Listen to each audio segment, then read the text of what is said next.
కొనసాగిద్దాం ఏకలవుని ఆశయాలను.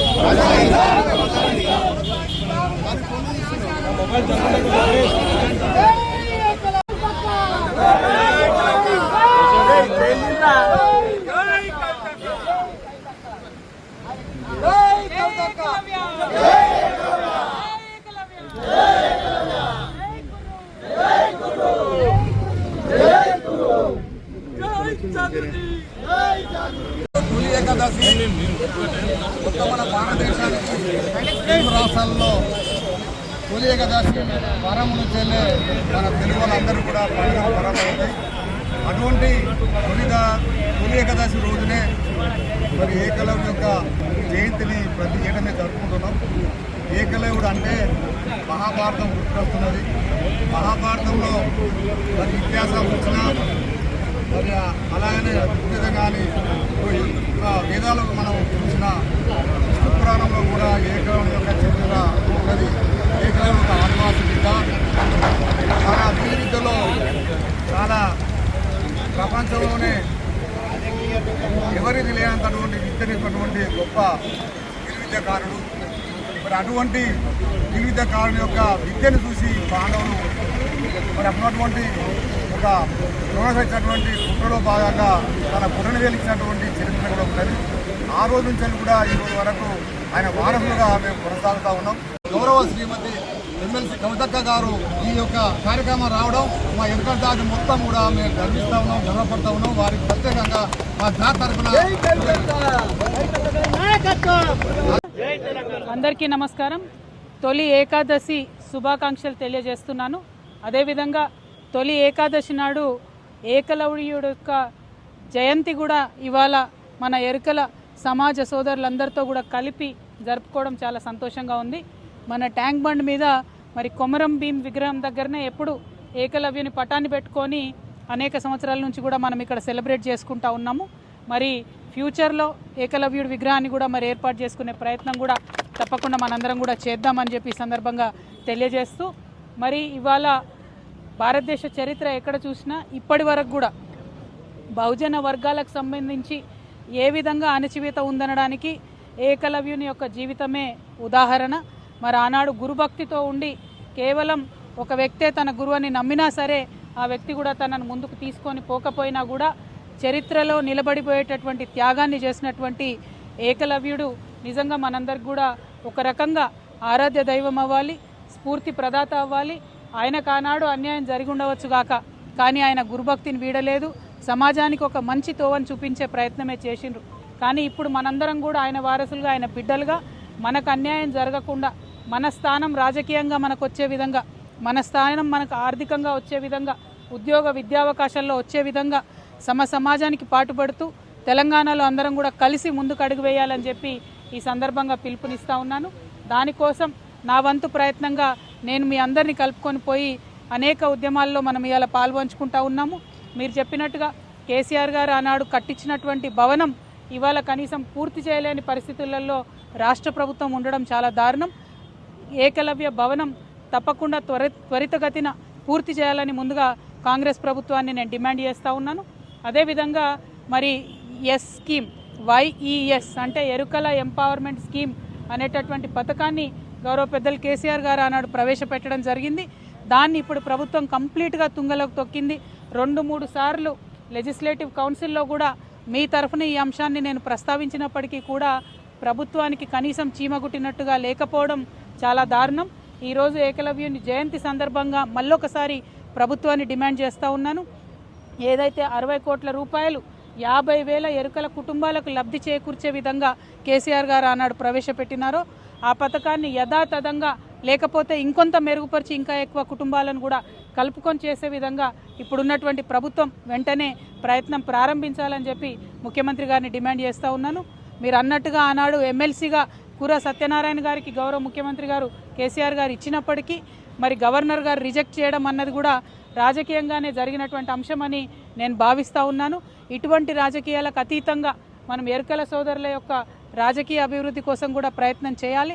రాబోయేటటువంటి ఈ లోకల్ బాడీ ఎన్నికలలో తప్పకుండా మన వాళ్ళు ఎక్కడుంటే అక్కడ నిలబడి పోటీపడి మరి గెలిచే విధంగా మనందరం కూడా అన్ని పార్టీలు కూడా ప్రయత్నం చేయాలని ఈ సందర్భం కోరుకుంటూ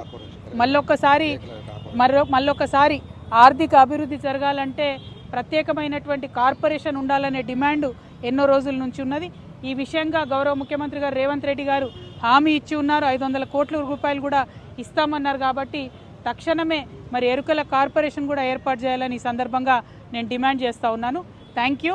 జై తెలంగాణ, జై ఏకలవ్య, జై కురు, జై తెలంగాణ.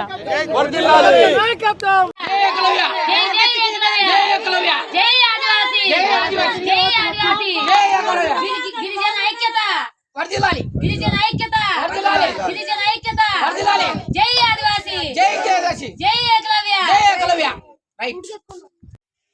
ఈరోజు కడప జిల్లా రైల్వే కొండాపురం మండలం గిరిజన కాలనీలో ఈ యొక్క ఏకలవ్య జయంతిని మేము సంవత్సరానికి ఒకసారి తొలి ఏకాదశి రోజు మేము జరుపుకోవడం జరిగినది. గురువు లేని విద్య మా ఏకలవ్య విద్య. అందుకోసం ఈ గ్రామంలో మా గూడెంలో కొండాపురం మండలం గన్లూరు గ్రామంలో ఎస్టీ కాలనీలో ఈ యొక్క గిరిజన ఐక్య వేదిక మేము ఈరోజు జిల్లా మహిళా అధ్యక్షురాలుగా, నేను ట్రైబల్ ఫెడరేషన్ జిల్లా మహిళా అధ్యక్షురాలుగా ఈరోజు మా యొక్క ఏకలవ్య జయంతిని జరుపుకోవడం జరిగినది. ఆయన చేసిన ఎన్నో త్యాగాలు, ఆయన ఎంత ఒక యుద్ధకారుడుగా చేసిన కార్యక్రమాలన్నీ మా పిల్లలకి మేము వివరిస్తూ ఈరోజు ఒక మహా కనుల పండుగగా ఈ యొక్క తొలి ఏకాదశి రోజు మా ఏకలవ్య జయంతి జన్మదిన వేడుక జరుపుకోవడం జరిగినది. అందుకు ప్రతి ఒక్కరు డిస్ట్రిక్ట్ వైజు ఈ యొక్క ఏకలవ్య జయంతిని జయప్రదం చేయాల్సిందిగా నేను కోరుచున్నాను. జై ఏకలవ్య.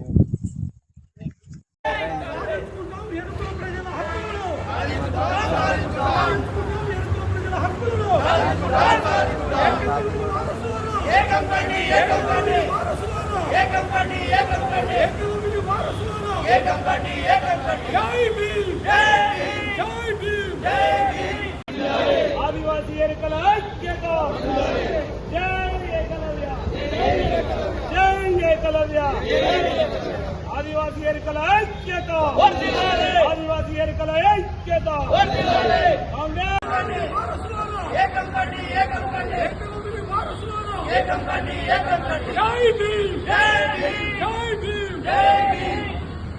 ఏకాదశి రోజున వచ్చే పండుగని ఆదివాసీ గిరిజనులు మరి ఏకలవ్యుని వారసులు ఎరుకల ప్రజలు ఇరు రాష్ట్రాల తెలుగు రాష్ట్రాలలో మరి ఎరుకల ప్రజలు మరి ఏకలవ్యుని జయంతిగా ప్రకటించుకొని ఆ మహావీరుని మరి జయంతిని పురస్కరించుకొని ఈరోజు చాలా గొప్పగా ఏకలవ్య జయంతి జరుపుకుంటున్నారు. దానికి ముఖ్యంగా మరి తెలంగాణ రాష్ట్రంలో మరి ఆంధ్రప్రదేశ్ రాష్ట్రంలో కానీ మరి ఏకలవ్య జయంతి చేసుకుంటూ ఈరోజు గాంధీ భవన్లో మరి ఈ ఆదివాసీ ముద్దుబిడ్డ దళిత మరి బహుజన నాయకుడు, అదేవిధంగా ట్రైకార్ చైర్మన్, ఎల్ఎక్స్పిఎస్ వ్యవస్థాపక అధ్యక్షులు మరి బెల్లన్న గారి చేతుల మీదుగా ఈరోజు ఏకలవ్య జయంతిని మరి కేక్ కట్ చేసుకోవడం జరిగింది. అదేవిధంగా ఏకలవ్య జయంతి సందర్భంగా ఎరుకల ప్రజలకు శుభాకాంక్షలు తెలియజేస్తూ మరి ఎరుకల ప్రజలకు ముఖ్యంగా మన గుడ్డ సత్తర అయితేంది, గంగయ్య అయితేంది, మరి సాగర్ గంగయ్య, జగన్నాథం గంగయ్య అయితేంది, శేఖర్ అయితేంది, మీరు మాట్లాడిన సందర్భాల్లో ఎరుకల ప్రజలకు కూడా ఈ గాంధీ భవన్ సాక్షిగా సమాన హక్కు కల్పించాలని మేము కోరుకుంటున్నాం. అదేవిధంగా ఆదివాసీ అభయహస్తం కింద ఇచ్చిన హామీలని ఏకలవ్య కార్పొరేషన్ ఉన్నారు, దాన్ని నిలబెట్టుకోవాలని అన్నగారికి ఈరోజు ఏకలవ్య జయంతి చదువుకున్న ఎరుకల ప్రజల తరపు నుంచి మేము విన్నపించుకుంటున్నాం.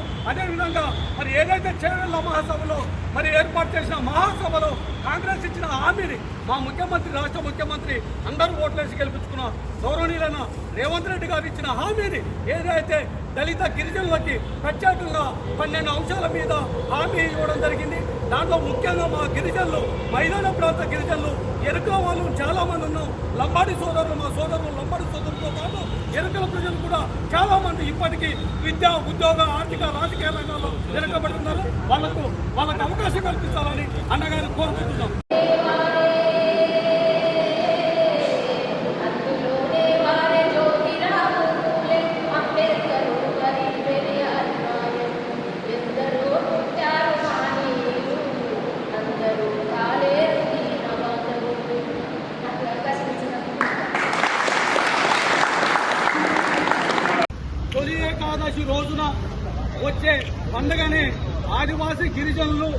మరి ఏకలవ్యుని వారసులు ఎరుకల ప్రజలు ఇరు రాష్ట్రాల తెలుగు రాష్ట్రాలలో మరి ఎరుకల ప్రజలు మరి ఏకలవ్యుని జయంతిగా ప్రకటించుకొని ఆ మహావీరుని మరి జయంతిని పురస్కరించుకొని ఈరోజు చాలా గొప్పగా ఆ ఏకలవ్య జయంతిని జరుపుకుంటున్నారు.